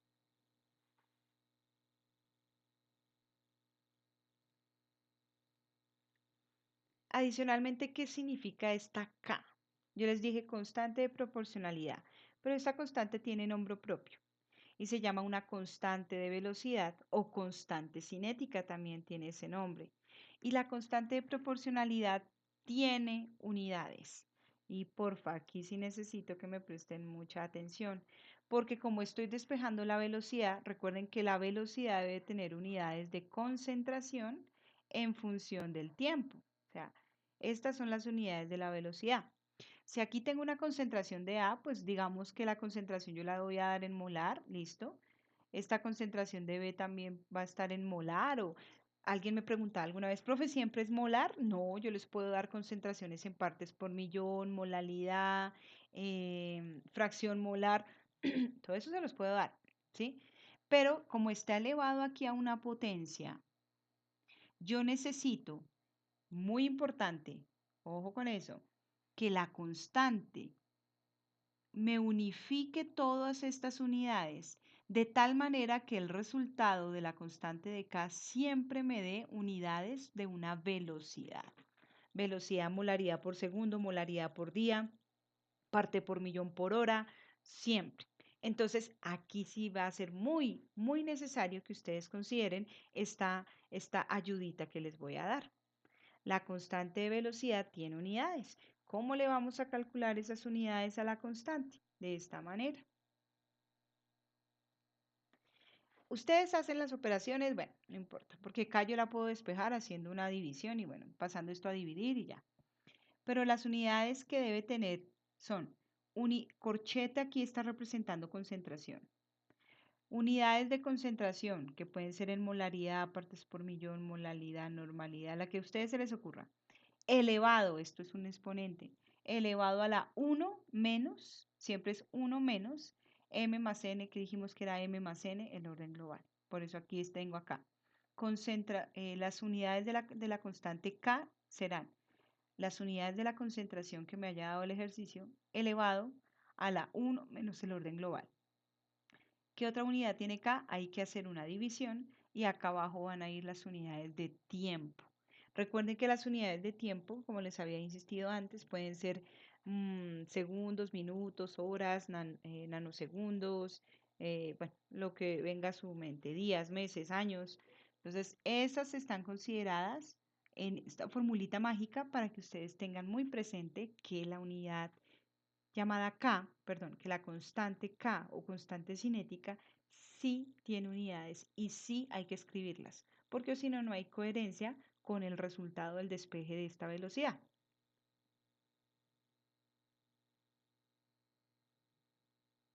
Bien, vamos a entrar entonces como en más detalle en el estudio de lo que es la ecuación de velocidad. Digamos que para la reacción que les estaba diciendo A más B produce P, yo planteo de manera teórica, o sea, como digo, como les dije yo, intuitiva, propongo la siguiente ley de velocidad o ley cinética. Velocidad es igual a la constante por la concentración de los productos elevado a, de los productos, no, de los reactivos elevado a sus órdenes parciales, donde no sé el valor, pero ¿qué me dice esta ecuación de velocidad? La constante, como es directamente proporcional a la velocidad, miren que están haciendo la misma operación a ambos lados. como son directamente proporcional, si el valor de la constante es chiquita, significa que la velocidad es muy lenta. Si el valor de la constante es grande, significa que la velocidad del proceso es alta, o sea que es una reacción rápida. El valor de la constante K es única de la reacción. Ustedes no pueden pensar que porque alguien hizo la oxidación de propano y halló la constante, entonces esa misma constante es para la oxidación del propileno. No, depende de la reacción. El valor de K cambia si se introduce un catalizador o si se cambia la temperatura de reacción. ¿Por qué? Porque recuerden que si yo introduzco un catalizador, el catalizador disminuye la energía de activación y al disminuir la energía de activación es como si le diera una ruta alterna al proceso y hace que sea más rápido. Entonces, claro, si cambia la velocidad, pues obviamente tiene que cambiar el valor de K. Y recuerden que si se cambia la temperatura, aquí dije que siempre un aumento de temperatura aumenta la velocidad de la reacción. Entonces, si aumenta la temperatura, aumenta la velocidad, significa que K para la reacción también debe ser mayor. Y las unidades pues dependen del orden global gracias a esta formulita mágica que vuelvo y les reitero, vuelvo y se las dejo ahí para que la tengan en consideración. De manera general, entonces vamos a tener que para una reacción A más B que produce C más D,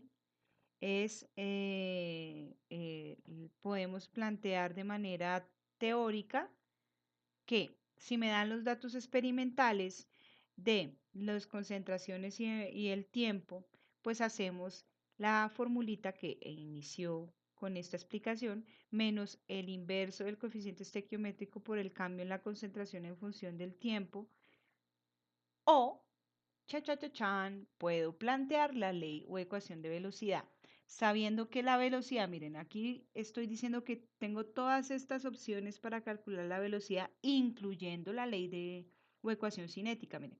Velocidad es igual a la constante cinética por la concentración de los reactivos elevado a su orden parcial. Profe, ¿de dónde va a sacar los órdenes parciales? Ese será, ahí sí sale, ese será el objeto de nuestra siguiente clase. Les voy a enseñar cómo a partir de datos numéricos puedo deducir el valor de m y de n, ¿sí? Sin necesidad de pasar por este stage o esta sección de -1 sobre el coeficiente estequiométrico por el delta de concentración sobre delta de tiempo. Velocidad, miren, estoy haciendo lo mismo. Estamos como en el método de igualación. Todo conduce a lo mismo. Todos los caminos conducen a Roma. Ejemplitos como para culminar con qué es ese concepto de los órdenes y dejamos hasta ahí.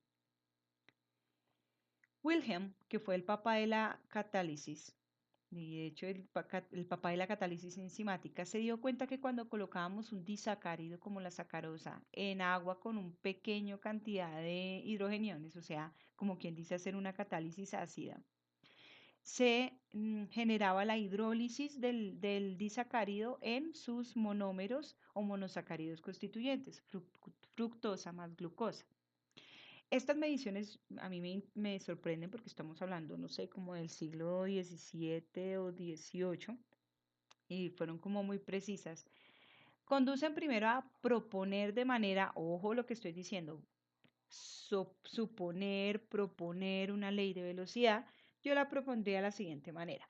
Como la sacarosa es un reactivo, pues entonces la velocidad es directamente proporcional a la constante cinética por la concentración del reactivo, sacarosa, elevado a un orden. Listo. A la m, no sé cuál es ese orden.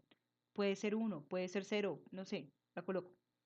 Por la concentración del otro reactivo, el agua, concentración del agua elevado a la n, porque no sé el orden parcial con respecto al agua, pues por si las moscas, ¿no? Porque se supone que se coloca el medio ácido para generar la hidrólisis del disacárido, entonces por la concentración de hidrógeno elevado a un orden que no sé. Como no sé, le coloco una letra, P. Entonces, como quien dice, uno va M, N, P o Q, R, S.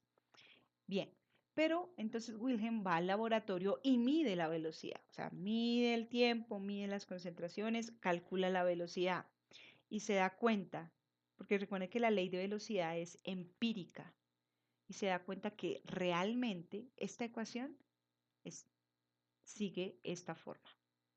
La velocidad de la hidrólisis de la sacarosa es directamente proporcional a una constante velocidad, pero únicamente le afecta la concentración de la sacarosa y es de orden con respecto a la sacarosa, orden 1. Y uno, what the fuck, ¿cómo así? ¿Qué pasó con el agua? Quiere decir que Wilhelm cuando agregó agüita, lo agregó poquita, mucha agua y la velocidad seguía dando lo mismo. Con respecto al ácido, le agregó muy poquito ácido, mucho ácido y se dio cuenta que la velocidad siempre seguía siendo el mismo. ¿Qué significa, chicos? Que no aparezca aquí ni el agua ni el ion hidronio. ¿Cuál sería entonces el valor numérico de estos exponentes n y p?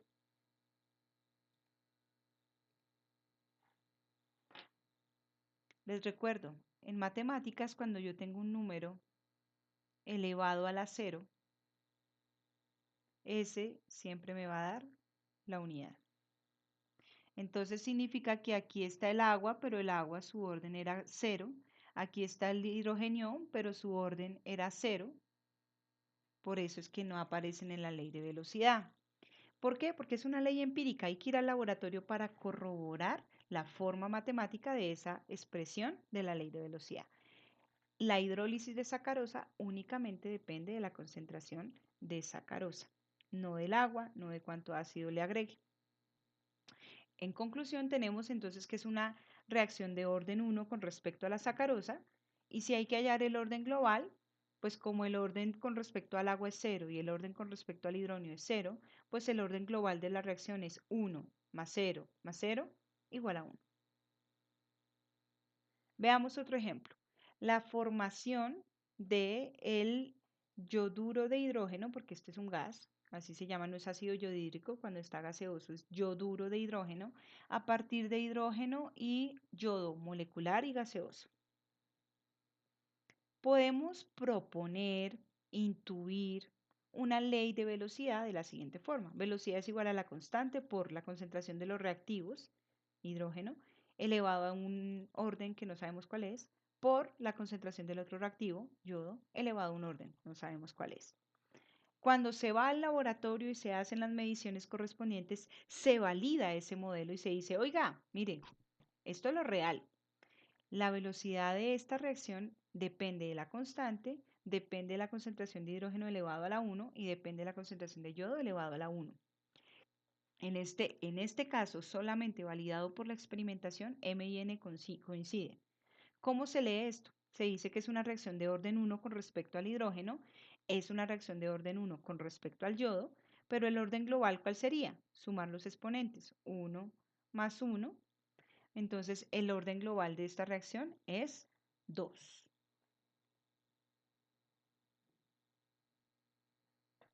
Sigamos con otro ejemplo. La descomposición, o bueno, realmente es una deshidrogenación del etanol para formar acetaldehído e hidrógeno. Esta reacción la hace nuestro cuerpo, la hace una enzima que se llama la etanol deshidrogenasa. Y cuando se consume demasiado alcohol, la pobre etanol deshidrogenasa hace lo que puede y no se permite más degradación del acetaldehído, entonces por eso ella dice, yo descompongo el etanol y ahí les quedo el producto. Y las otras moléculas no pueden seguir descomponiendo el producto. El acetaldehído es el componente principal del tufo, ¿sí? El componente de ese mal aliento típico de la, del guayabito al otro día. Bueno, entonces, propongamos una ley de velocidad para este proceso. Como solamente hay un reactivo, pues la opción que tenemos para proponer es la siguiente. La velocidad de esta reacción es igual a la constante por la concentración del etanol elevado a un orden parcial. No sabemos cuál es, pero cuando se va al laboratorio y se hace la deshidrogenación de etanol en función del tiempo y se mide, se encuentra que la verdadera ley empírica o ecuación cinética es esta. Velocidad es igual a la constante. Y uno queda como, perdón, disculpen, luego la velocidad no depende de la concentración de las sustancias. A veces, ¿no? ¿Qué significa que no aparezca aquí el etanol? ¿Con quién tendrá que ver? Con el orden de reacción con respecto al etanol. Recuerden que si no aparece escrito es porque esta letra M equivale a 0 pollitos. Cualquier número elevado a la 0 es 1.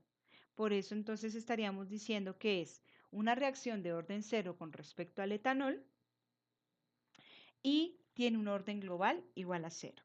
O sea que, ¿qué unidades debe tener la constante aquí? La constante, recuerden que siempre tiene unidades. La constante tiene unidades. Entonces, la fórmula mágica dice, las unidades de la constante es tener las unidades de concentración, elevarlas a 1 menos el orden, y luego las unidades de tiempo. ¿Listo? Asumamos que es molaridad. Significaría que tenemos molaridad elevado a la 1 menos el orden global de la reacción. Como es el orden global es 0. Y el tiempo, digamos que el tiempo fue segundos. Entonces, las unidades de la constante para una reacción de orden global 0 son molar segundo a la menos 1. ¿Es claro? Espero que sí.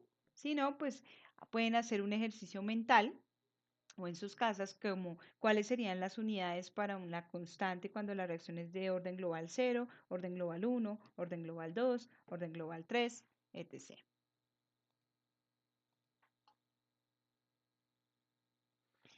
Y también pues debo ser sincera, introducirlos a reacciones un poco más raras. Por ejemplo, esta se parece un poco a la anterior, a la que estaba en un recuadro verde, la formación de bromuro de hidrógeno a partir de hidrógeno gaseoso y bromo gaseoso. Planteamos esta ley de velocidad. Velocidad es igual a la constante por la concentración de hidrógeno a la m, a un orden global, a un orden parcial que no conocemos, por la concentración del bromo, que es otro reactivo, elevado a la n. Pero resulta que cuando se va al laboratorio, se encuentra que esta es la ley de velocidad. Este es el modelo que se ajusta para poder predecir la velocidad de la reacción.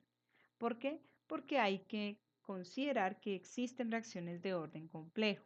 Bueno, pero no es objeto de este curso, no se afanen. Nosotros vamos a quedarnos con los más normalitos, no con estos fraccionarios todos raros ni nada para que entren ahí en shock. Importantísimo. Jamás, de los jamases, ustedes pueden deducir los órdenes parciales con respecto a las sustancias de manera teórica. Siempre hay que ir al laboratorio y mucho menos pensar que M y N son los coeficientes estequiométricos. No, a veces coinciden, otras veces no. Entonces, siempre, por favor, hay que recolectar datos experimentales y ver qué hacemos con esos datos experimentales.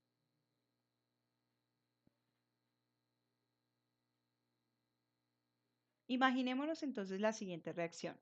El monóxido de carbono reacciona con el dióxido de nitrógeno para formar CO2 más monóxido de nitrógeno. Se sabe, se sabe que esta reacción es de orden 2 y que tiene una ley de velocidad como la que está en el recuadro. Velocidad es igual a la constante cinética por la concentración de NO2 elevado al cuadrado. Es decir, que el monóxido de carbono no participa o no afecta la velocidad porque su orden parcial con respecto al monóxido es igual a 0. Quien realmente va a afectar la velocidad es el dióxido de nitrógeno. Analicemos cómo cambiaría la rapidez de esta reacción cuando disminuye la presión del dióxido de nitrógeno desde 0,500 atmósferas hasta 0,250 atmósferas. Y ustedes dirán, pero ¿dónde carachas en la ecuación estaba la presión? Yo sé, no está la presión, pero es que resulta, miren la reacción que está en el recuadro verde. Esta reacción es homogénea en estado gaseoso y a los gases sí que les afecta la presión, bastante. ¿Qué pasaría con la velocidad de esta reacción si se incrementa la concentración del monóxido de carbono desde 0,010 molar hasta 0,030 molar? Miremos la ley de velocidad. ¿Será que el monóxido de carbono altera la velocidad? Como el monóxido no aparece en esta ecuación de velocidad, significa que es de orden cero con respecto al monóxido. O sea que la verdad importa cero. No importa el monóxido. Su presencia o su ausencia no me va a cambiar la rapidez del proceso. Pero en el punto A, quiero que consideren lo siguiente. Como estamos hablando de gases, pues ellos cumplen la ecuación de los gases ideales a no ser de que se diga lo contrario. Y la fórmula PV igual a nRT me indica que si aumento la presión, aumentan las moles. Pero bueno, las moles que, si aquí en la ley de velocidad no están las moles, yo sé, no están las moles, está la concentración. Pero si yo paso las moles, el volumen a dividir, al lado derecho, me queda una expresión de moles sobre volumen y eso es lo que lo podemos relacionar con la molaridad. Se parece un poco a lo que yo les decía en la clase de la presión osmótica. La presión es directamente proporcional a la molaridad. Por ende, si la presión disminuye, ¿qué pasará con la molaridad? Disminuirá, ¿cierto? Si la presión baja de 0,500 a la mitad, 0,250, significa que la molaridad también baja a la mitad. Y si baja la molaridad, también baja la velocidad de reacción del proceso.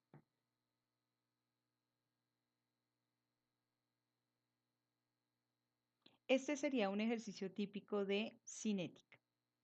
Para la reacción A más 2B que produce P, se ha determinado experimentalmente que la ley de velocidad sigue esta forma. Velocidad es igual a la constante por la concentración de A elevado a la 1/3 por la concentración de B elevado a la 3/2. Este dato es experimental y ya ha sido dado en el enunciado del ejercicio. Miren que la ley de velocidad no contempla P porque P es un producto. Experimentalmente, adicionalmente, se determinó que cuando la concentración de A es igual a 0,0150 molar y que cuando la concentración de B es 0,0200 molar, la rapidez de la reacción, recuerden que la rapidez es un sinónimo de velocidad. La rapidez de la reacción es igual a 0,050 molar por minuto, o bueno, dividido minuto. Miren que ya tengo valores que puedo sustituir en la ley de velocidad. Eso es genial porque es que ya tengo una ecuación y yo puedo hacer cálculos. Tengo la A, tengo la concentración de B, tengo la velocidad, tengo los exponentes. ¿Van intuyendo qué es lo que podría despejar? Estime el valor y las unidades de la constante de velocidad. Primero que todo necesito saber las unidades de K. Las unidades de K utilizo la formulita mágica que dice que es molaridad elevado a la 1 menos el orden global. Por eso necesito primero calcular el orden global. El orden global es la suma de los exponentes. 1/3, mírenlo aquí, está en la ley de velocidad, 1/3, más 3/2, está arriba en la ley de velocidad, eso me da 11/6. Formulita mágica para las unidades de K. Unidades de concentración elevado a la 1 menos el orden global dividido unidades de tiempo.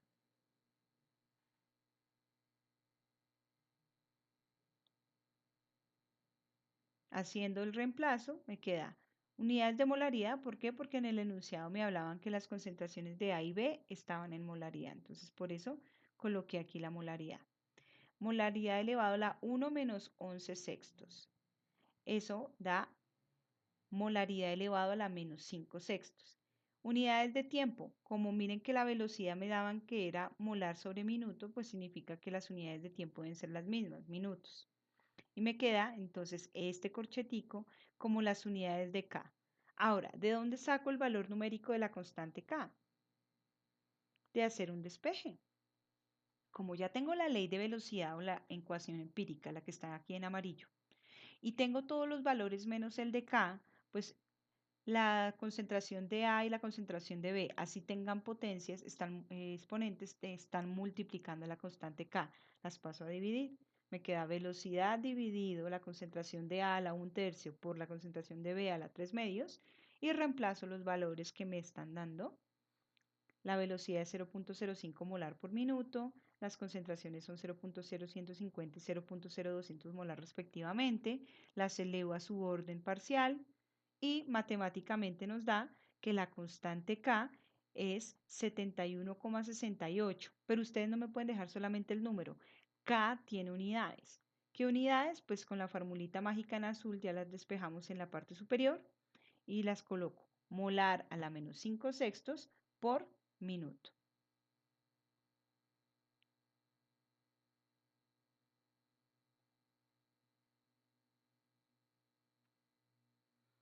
Otro ejercicio. A 600 Kelvin, la descomposición del dióxido de nitrógeno sigue una cinética de segundo orden, exhibiendo una velocidad de 2 por 10 a la menos 3 molar por segundo.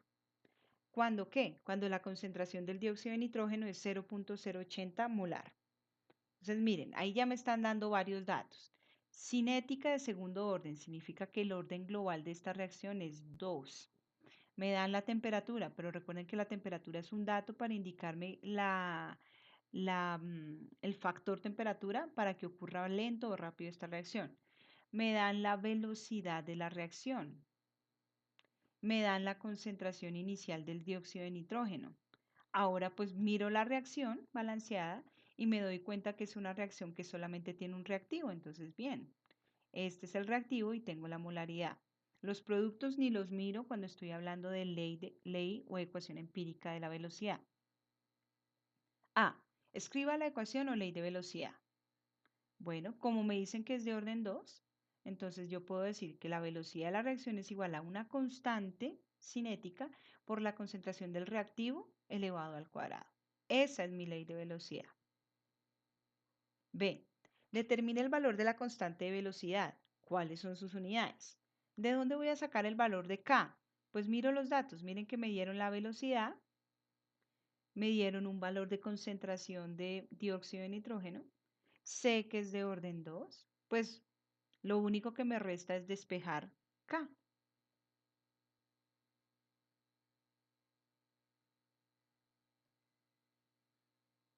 Despeje me queda velocidad sobre la concentración del dióxido de nitrógeno al cuadrado es igual a K. Reemplazo los datos. Velocidad 2 por 10 a la menos 3 molar por segundo. La concentración elevada al cuadrado sería 0,080 al cuadrado. La molaridad también va al cuadrado. Numéricamente eso me da 0,31 molar a la menos 1, segundo a la menos 1. ¿Sí? Que si lo quieren ver pues un poco más desglosado, pues sería molar a la menos 1 por litro segundo a la menos 1. Ahora bien, ojo, ¿de dónde salieron estas unidades? Pues si ustedes se fijan, pues salen de hacer bien las matemáticas. Aquí uno sabe que una molaridad queda en el denominador, los segundos quedan a la menos 1, y pues si también queda una molaridad en el denominador, pues queda, por eso queda mol, m mayúscula a la menos 1. O podrían haber utilizado la ecuacioncita mágica para saber las unidades de la constante, no hay problema.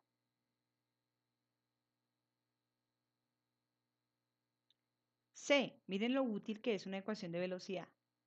¿Cuál será la velocidad cuando la concentración del dióxido de nitrógeno sea 0,020 molar? Miren el nivel predictivo que tiene una ecuación cinética o una ley de velocidad.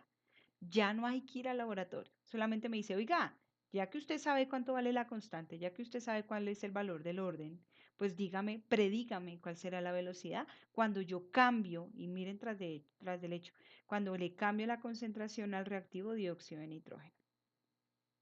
¿Por qué? Puedo seguir usando esa ecuación matemática porque la temperatura no ha cambiado. Si me dicen que la temperatura cambia, recuerden que el valor de la constante también cambia. Ahí sí no podría hacer nada. Pero desde que no me digan que cambió la temperatura, pues bueno, yo le predigo.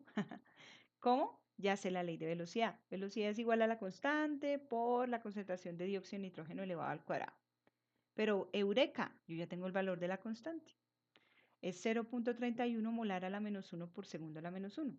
Lo único que voy a hacer ahora es reemplazar esa nueva molaridad. Sé que es de orden 2, entonces la elevo al cuadrado y te digo el resultado. La velocidad, ¿cuál sería esa velocidad? 1,2 por 10 a la menos 4 molar por segundo. Un poco más lenta. ¿Más lenta que cuál? Que la que me dice el enunciado. ¿Y cuál es la razón? Pues porque en el enunciado la concentración del dióxido de nitrógeno era 0,080 y la que me están pidiendo en un numeral C es la cuarta parte. ¿no? 0.020. Significa entonces que todo sale muy bien. ¿Por qué? Porque entre mayor sea la concentración, recuerden que en este caso, como es de orden 2, mayor será la velocidad.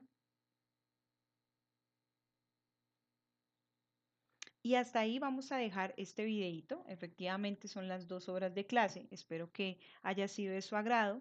También les pido que revisen en el aula virtual todo el material que les estoy dejando, PDFs, videos, para que los vayan observando con calma. Y pues nada, nos vemos luego en clase.